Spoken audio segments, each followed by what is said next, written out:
What is going on, my Atomic Auto Work friends? Check this out. We just finished up this 1977 MGB GT. Actually, we ended up doing the interior in here for her.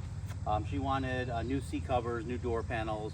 When we got into it, we kind of did a little bit more because we realized we had to do the rear panels and rear carpet and the kick panels. It just didn't look right to match it up. We also went through and did a custom color. It's one shade darker than the factory color was, and it ends up working out really well because it completely matches with has a better tone match with the steering wheel. So everything has a really nice sharp look to it.